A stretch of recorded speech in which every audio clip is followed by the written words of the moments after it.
Sikkim, as a northeastern state, has a significant portion of farmers or people who earning their livelihood from agriculture. Tonight, we have Dr. Ashok Kumar, Head, Regional Center Sikkim, Indian Council of Agricultural Research, Complex, Northeastern Hill Region. Sir, welcome to the studio of Akashvani Gangtok. Sir, could you please enlighten us the present agriculture scenario of Sikkim? Sikkim एक जैविक राज्य है और इसका process जो शुरू हुआ था 2003 से शुरू हुआ था और जाके फाइनली 2016 में जैविक राज्य घोषित हो गया है। और इसमें टोटल एरिया लगभग 74,000 हेक्टेयर है और जो 100% ऑर्गेनिकली सर्टिफाइड है। और ऑर्गेनिक स्टेट सिक्किम को डिक्लेयर करने के बहुत सारे फ़ायदे हैं। यहाँ पे ऑर्गेनिक फार्मिंग करने के लिए इनपुट जो लगता है, केमिकल इंसेक्टिसाइड, पेस्टिसाइड, ये सब लगाए जाते हैं, उसकी बहुत कम ज़रूरत। और ये सारी चीज़ें जब हम लगाते हैं खाने लायक चीज़ें नहीं रह जाती हैं। जैविक रूप से उगाए हुए किसी पदार्थ का सेवन करते हैं तो उसमें बहुत कम चांसेस होता है कि कैंसर जैसी बीमारियां कम हो। जैसे आप देखिए, उसका एक रीज़न है कि इनडिस्क्रिमिनेट, एकदम अनकंट्रोल यूज़ होता है जो इनऑर्गेनिक चीज़ें होती हैं उनका। इंसेक्टिसाइड, पेस्टिसाइड, केमिकल, फर्टिलाइज़र, इन सब चीज़ों को जब बहुत ज़्यादा मात्रा में यूज़ करते हैं, जैसे साइंटिस्ट बताते हैं कि आप इतनी मात्रा में यूज़ कीजिए, कम मात्रा में यूज़ कीजिए, लेकिन किसान उस पर कंट्रोल नहीं कर पाता है। तो बहुत ज़्यादा मात्रा में कभी भी आप यूज़ करेंगे तो उसका दुष्परिणाम ही आता। तो सिक्किम में जो भी हम ऑर्गेनिक स्टेट डिक्लेयर किए हैं उसमें फ़ायदा क्या है? फ़ायदा तो बहुत सारे हैं, लेकिन केवल डिक्लेयर करने से नहीं, जितने प्रोड्यूस होते हैं उसको आप सर्टिफाई करवाइए। नहीं तो किसानों का जो भी इन्वेस्टमेंट है, इवन स्टेट का भी इन्वेस्टमेंट है, सेंट्रल गवर्नमेंट का इन्वेस्टमेंट है, इसमें सब इन्वेस्टमेंट करके अगर ऑर्गेनिक सर्टिफिकेट नहीं हो पाया तो ये फ़ायदे का सौदा नहीं होगा। तो जो भी किसान पैदा कर रहे हैं उनको ऑर्गेनिक सर्टिफाई करवाएं और उसका मार्केट प्रोवाइड करने की कोशिश करें, तो ये एक बहुत बड़ा एडवांटेज। और ऑर्गेनिक में जब आप पेरिशेबल चीज़ जैसे फल, सब्जी ये सब कर रहे हैं तो उसका तुरंत मार्केट चाहिए और उसका वैल्यू चेन डेवलप होना चाहिए जिससे उसको काफ़ी देर तक हम प्रिजर्व करके रख सकते हैं और जो कंज्यूमर तक पहुंच सके। अगर इसको सिस्टमेटिक किया जाए तो बहुत फ़ायदे हैं। किसान यहाँ पे जो भी पैदावार कर रहे हैं, जी सर, 100% स्टेट डिपार्टमेंट ने सर्टिफाई कर दिया है ज़मीन को कि आपका ऑर्गेनिक। किसानों को जो भी फसल पैदा कर रहे हैं उसमें फसल भी ऑर्गेनिक, जो ऑर्गेनिक प्रोड्यूस किया हुआ है उसका सर्टिफिकेट होना चाहिए। ICAR जो जैविक कृषि का बात हम लोग कर रहे हैं, ICAR का इसमें कैसा भूमिका रहा है?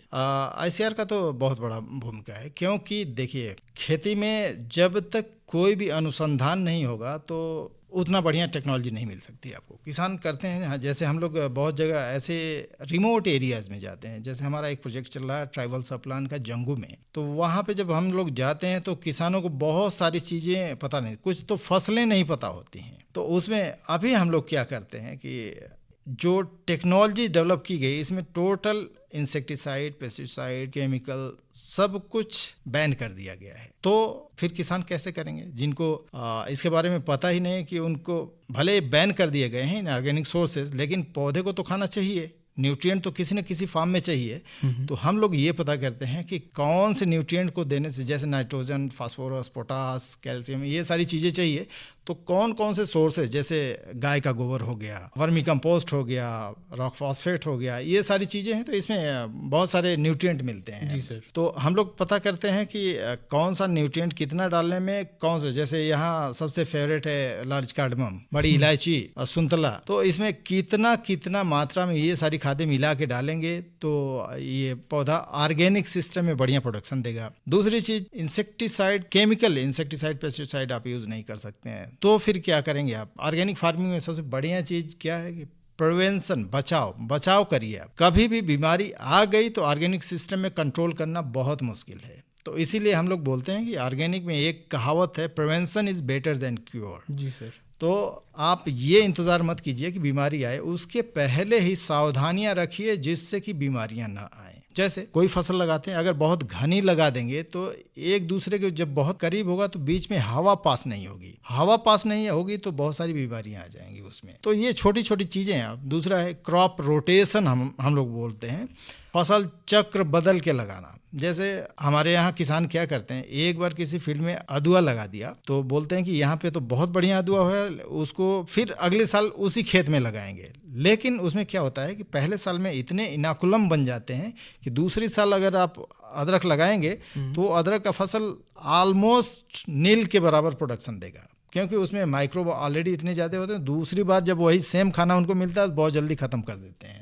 जी सर। तो हम लोग ये बोलते हैं कि एक बार जिस खेत में आपने अदरक लगा दिया उस साल में कम से कम 3 साल अदरक नहीं लगाइए। ऐसे कोई भी फसल एक खेत में लगाएं तो उसी फसल को फिर दोबारा रिपीट मत कर दीजिए उसी साल में, उसको हमेशा 2-3 साल के अंतराल पे लगाइए। ये कुछ चीज़ें जो हम 15-20 मिनट में ये रिकॉर्डिंग में आपको नहीं बता सकते हैं, क्योंकि ऑर्गेनिक बहुत बड़ा सब्जेक्ट है। तो कुछ चीज़ें हैं जिसको हम सावधानी की तरह से लेके ऑर्गेनिक फार्मिंग कर सकते हैं। सर, एक बेसिक सवाल सब श्रोताओं को और हमारा कृषक भाइयों को भी रहता है कि जैसे सिक्किम एक पहाड़ी राज्य है जी, इसका मिट्टी थोड़ा अलग किस्म का है जी, तो सर जैविक कृषि में मिट्टी का कितना भूमिका रहता है सर? जैविक कृषि में देखिए मिट्टी ही मेन चीज़ है। जैविक कृषि की आत्मा ही मिट्टी है। मिट्टी के भरोसे जैविक कृषि टिका हुआ है। कोई भी केवल जैविक कृषि ही नहीं, इवन मनुष्य भी, जानवर भी, हर कोई मिट्टी से ही जुड़ा हुआ है। क्योंकि कोई भी चीज़ जाता है, जैसे कैंसर कुछ जगहों पे क्यों हो रहा है जहाँ पे केमिकल, इंसेक्टिसाइड, पेस्टिसाइड यूज़ करते हैं, उसमें क्या होता है कि मिट्टी के थ्रू बहुत सारे इस तरह के हैवी मेटल, ट्रेस एलिमेंट्स, ये सब एब्जॉर्ब हो के जाते हैं पौधे के सिस्टम में। पौधे के सिस्टम से जब दाना बनता है तो दाने को हम लोग खाते हैं। जैसे आप धान या गेहूं ले लीजिए, धान लीजिए, उसमें चावल जब बनाते हैं, चावल बनाने के बाद हम ही तो खाते हैं। जी सर। तो जो मिट्टी से जो चीजें वो एब्जॉर्ब करके दाना बना हुआ वही तो हमारे अंदर जा रहा है। अगर आपका मिट्टी प्योर है तो आप प्योर खाना खा रहे हैं। और जैविक का सिद्धांत ही है, इकोलॉजी को मेंटेन करते हुए जैविक खेती किया जाता है। तो अगर मिट्टी, अगर आपकी आत्मा सही है तो सब कुछ सही रहेगा।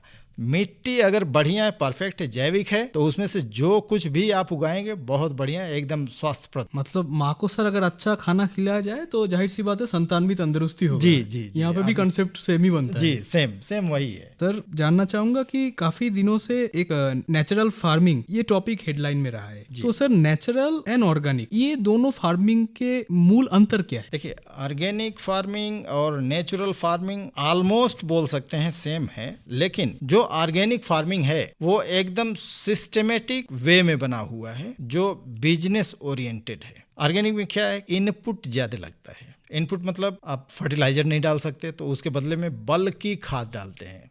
गाय का गोबर डालते हैं, वर्मी कंपोस्ट डालते हैं, रॉक फॉस्फेट डालते हैं। ये सारी चीजें डाल के जो कम मात्रा में फर्टिलाइजर से मिल जाता है, ये ज्यादा मात्रा में डाल के हम उसकी कमी को पूरी करते हैं। तो ये ऑर्गेनिक फार्मिंग का इनपुट बहुत ज्यादा लगता है। जहाँ की नेचुरल फार्मिंग है, नेचुरल फार्मिंग का सिद्धांत है कि आपके फार्म में जो भी चीज पड़ी हुई है उसी से सारी चीजें, सारी पैदावार करना है। जैसे आपने गाय पाल रखा है तो वहाँ से जो गोबर या पेशाब गाय का निकलता है, जी सर, उसको रिसाइकिल करेंगे, वहाँ से फिर फॉडर बनेगा। वो फील्ड में ही फॉडर, बाहर से खरीद के उसमें नहीं कुछ देना है आपको। ऑर्गेनिक में तो ऑर्गेनिकली सर्टिफाइड कुछ भी चीज़ बाहर से भी खरीद के आप डाल सकते हैं, लेकिन सर्टिफाइड होनी चाहिए। नेचुरल में बाहर से खरीद के आपको नहीं डालना है, केवल माइक्रोबियल कंसोर्शिया डाल सकते हैं, जिसमें बहुत सारे माइक्रोब्स होते हैं। माइक्रोब्स में बताना चाहूँगा कि जैसे ट्राइकोडर्मा, एजोटोबैक्टर, राइजोबियम, ये सारे होते हैं। कुछ नाइट्रोजन फिक्स करते हैं, कुछ फास्फोरसल्युलाइज करते हैं, जो प्लांट को अवेलेबल कराते हैं। तो ये माइक्रोब्स होते हैं जो बहुत यूज़फुल होते हैं। इवन इसको हम ऑर्गेनिक में भी यूज़ करते हैं, नेचुरल में भी यूज़ करते हैं। तो ये सारी चीज़ यूज़ करके नेचुरल फार्मिंग करते हैं, इसमें बाहर से कुछ नहीं डालते। पहला अंतर तो ये हो गया कि नेचुरल फार्मिंग में इनपुट बहुत ज़्यादा लगता है, और नेचुरल फार्मिंग में जो लोकली अवेलेबल रिसोर्स है उससे बस पैदावार करते हैं। पहला। दूसरा अंतर ये है, ऑर्गेनिक फार्मिंग एक सिस्टमेटिक प्रोसेस में सर्टिफिकेशन किया जाता है और प्रोडक्ट की ब्रांडिंग की जाती है, और उसमें बहुत सारे संस्थान इन्वॉल्व होते हैं।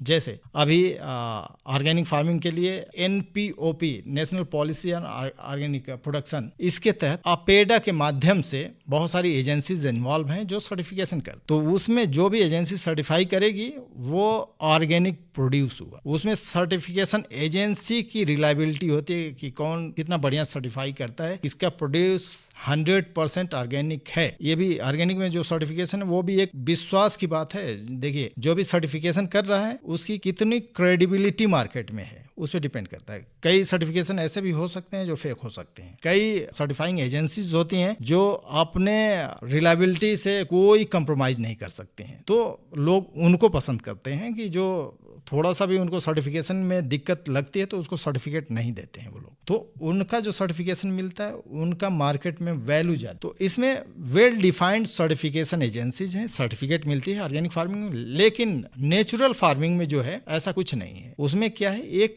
ग्रुप होता है जो ये बोलता है, वो ग्रुप ही पूरा सर्टिफाई करता है और वो बोलेगा कि ये ऑर्गेनिक है। तो आप एक पर्टिकुलर ग्रुप, उसमें संस्थान कहीं इन्वॉल्व नहीं, उसमें लैब टेस्ट वगैरह भी नहीं हो सकता है, वो डिपेंड करता है उस ग्रुप पे, वो कितना टफ होके उस काम को करवा रहा है। जी सर।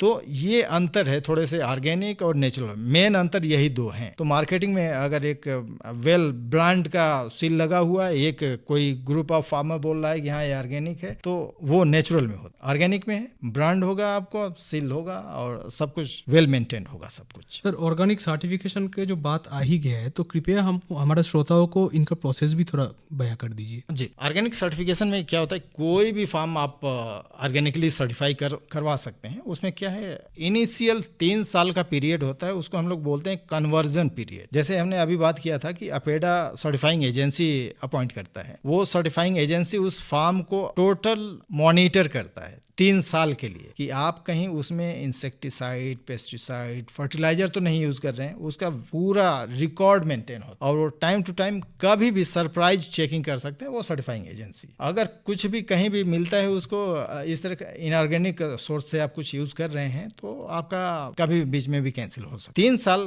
कन्वर्जन पीरियड के बाद पहले स्टेप में आपका सॉयल सर्टिफाई होती है कि सॉयल ऑर्गेनिक है। सॉयल ऑर्गेनिक सर्टिफाई हो गई, उसके बाद उसमें आप कोई फसल लगाएंगे उसको अलग से सर्टिफाई करवाना पड़ेगा। 3 साल कन्वर्जन पीरियड के बाद तीसरे साल में आपकी मिट्टी हो जाएगी फसल लगाने के लिए, उसमें जो आप फसल उगाएंगे वो ऑर्गेनिक सर्टिफाई करवा के, ब्रांडिंग करवा के वो आप एक्सपोर्ट करें या लोकल मार्केट में जैसे चाहें भिजवा सकते हैं। तो ये ऑर्गेनिक सर्टिफिकेशन में कन्वर्जन पीरियड जो होता है 3 साल के बाद, ये तो फिजिकल मॉनिटरिंग हो गई। उसके बाद 3 साल के बाद सॉइल का सैंपल लिया जाता है और लैब में भी टेस्ट किया जाता है, जिससे कहीं चोरी छुपे किसी ने यूज तो नहीं कर लिया है केमिकल या फर्टिलाइजर वगैरह। तो लैब में भी टेस्ट होती है मिट्टी, उसके बाद जाके सर्टिफिकेट मिलती है कि हाँ मिट्टी ये ऑर्गेनिक, और उसमें आप फसल उगा सकते हैं और उसमें जो फसल उगाएंगे वो ऑर्गेनिक हो सकती है, बशर्ते अगर कोई फसल उगा रहे हैं तो उसको ऑर्गेनिक सर्टिफिकेशन एजेंसी के सुपरविजन में कराएंगे, तब वो जाके प्रोड्यूस ऑर्गेनिक प्रोड्यूस होगा। सर एक अंतिम सवाल कि कोई स्पेशल संदेश हमारे श्रोताओं के लिए? ऑर्गेनिक फार्मिंग ऐसा है कि जो मिट्टी से जुड़ा हो, तो मिट्टी को बढ़िया बना के रखिए और रसायन और इन सब चीजों से बचा के रखिए। तो श्रोताओं, आशा करते हैं ये वार्तालाप में आपको कई सारे सुविधाएं और अनगिनत ऐसी प्रावधान जानने को मिले हैं जो नॉर्मली हम किताबी ज्ञान से नहीं जान सकते। अशोक सर को फिर एक बार आकाशवाणी संवाद गैंगटॉक के साथ जुड़ने के लिए बहुत बहुत आभार व्यक्त करना चाहूंगा। हमारे साथ अभी तक थे doctor Ashok Kumar, head regional centre Sikkim, ICAR research complex, NEA region. मेरा नाम है मोइनाक चैटर्जी। जुड़े रहिए आकाशवाणी गैंगटॉक के साथ।